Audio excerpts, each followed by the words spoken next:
closer look to it. So for me, I when I'm praying for something, I believe that I am actually going to receive information from God about whatever that it is I am praying for, because I believe that, you know how the Bible says, "My people suffer due to their lack of knowledge." Yeah, for me, I believe that everything that I want here, everything, everything and anything that I want is attainable, and the only stumbling block that is standing between me and whatever that it is that I am praying for, or yeah, what I'm praying for, it's it's knowledge, it's information. So what I do is I pray first and I wait. So, and in my prayer, I pray and I believe that I'm going to receive instruction. So when you pray for okay, so for what I do is I pray and I am very specific in my prayer. I'm very specific in my prayer. I'll just give you an example. Like I have mentioned, this is me. This is me shedding skin in front of the whole world. It's Your Honor. I'm scared. But yeah, so this is what I do. For instance, right now I am praying for my finances, because I'm praying for financial wisdom, and I am just praying for covering over my finances. So I pray, I say all that in my prayer. Lord, I am praying for financial wisdom, I am praying for financial covering. Why? Because money has just been stolen from me, it has just disappeared without a trace. So I am praying for a financial covering, and I am praying that I invest in something that is sustainable, and something that can actually something that can birth um, you know fruit, that something that is fruitful. And I'm praying for financial discipline and investments that won't lead to heartbreaks. So yeah, so I say all that in prayer, and I wait and listen. One thing that I realized on my side that I used to do is I would pray and I wouldn't wait. I would pray and continue praying and praying and praying and repeating the same thing. And this is like, so now that I look back, and I now that I look back, I see how that was somehow a lack of faith, because you are not giving God time to speak to you. You keep on praying. You keep on putting pressure. So even if you're being spoken to, even if you're being given instruction, you are not leaving room for you to actually hear and receive the instruction. And one thing I've also grown to learn and accept is that my response is not always a yes, and that's one of the biggest mistake that I used to make. I thought praying for something meant that I am going to get it, and sometimes it's not that. Sometimes you are not supposed to get whatever you're praying for, because it's not meant for you. So which is why discernment is very important, and ability to hear from God. So I learned that sometimes the instruction is no, and sometimes the response is no. Sometimes the response is an instruction on what you are supposed to do, and doing that will actually help you get whatever it is that you're praying for. And sometimes you just get the stuff that you're praying for.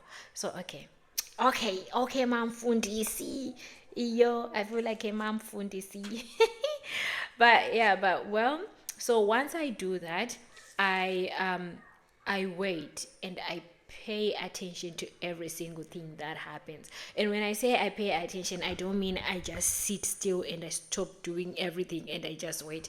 No, I go about my life, but every single thing, every single Bible verse that comes into my mind, I write it down.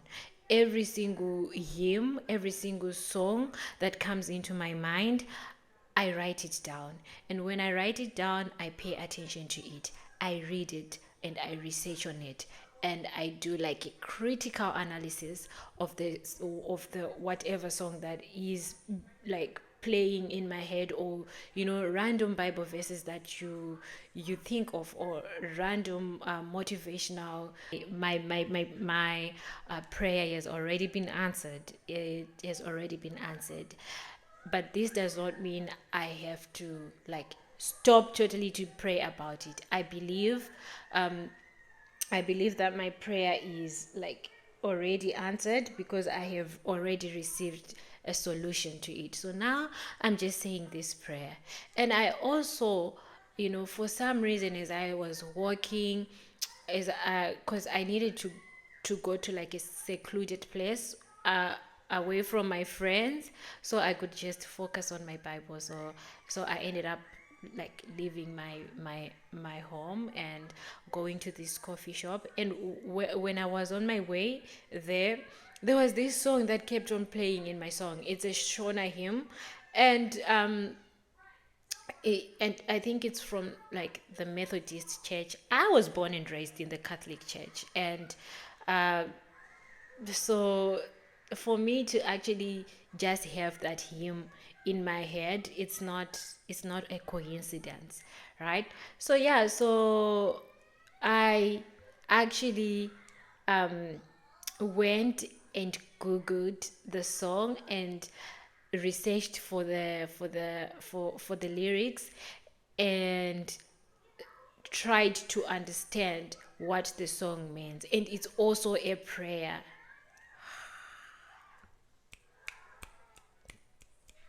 And it's also a prayer. So this is how God speaks to me. And this has worked for me before. It has been working for me before, and it's still working for me. And yeah, and I just felt the need to read the book of Joshua. I had plans. The previous day I had plans. I was going to read from I think I was going to read from Daniel. Yeah, I love the Old Testament. Why? I don't know why, but I just love the Old Testament. So I was going to read, the plan was for me to read Daniel, but something, my spirit kept on saying, Joshua, Joshua, Joshua was a man of God. Joshua could understand. Yeah, but yeah, so that's how I ended up also.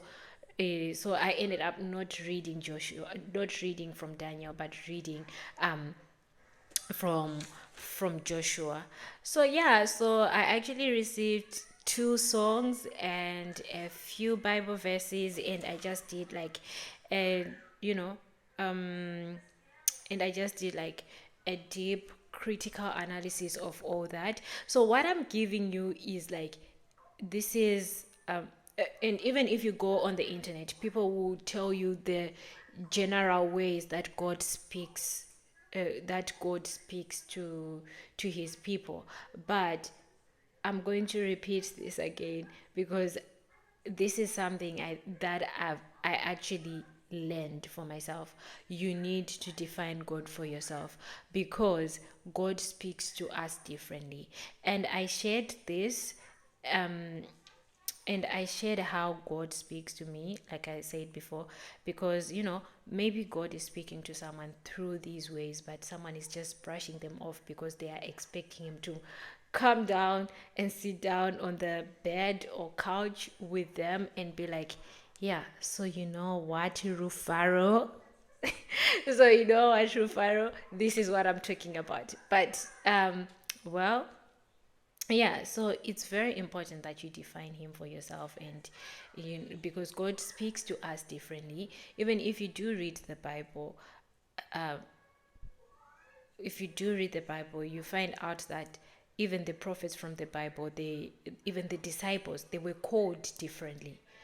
They received their callings differently. Why? Because they were different people, and God knew their personalities, and and what what drew their attention. You know, the way the fishers and the tax collector were called, I don't think were the same, because what what drives them, and yeah, like what drove them, and also what inspired them, and just who they were in general, was different. So I think this also applies to us. I like to read, and I like to write things down. So it's actually makes sense for me that God actually communicates to me through this. I really like to read and do like a critical and analysis of things. So it actually makes sense that God speaks to me this way. So you also need to pay attention to the kind of things that you like as an individual. Like the kind of things that you like to do as an individual, because the chances that God actually speaks to you through that way are actually very high. So yeah, I hope this was able to help someone. And if you have any questions, please do feel free to drop me a question in the comment section, or you can DM me on my Instagram. My handle is Lindy Faye. It's Lindy Faye. I think I'm just going to put it down or on the screen for you to know what my handle is. And thank you so much. Can't wait to see you on the next episode of Mustard Seed Kind of Faith. I don't know why I'm doing that. I just feel like dancing. But yeah, I hope you all have a lovely and blessed day. Ta-da!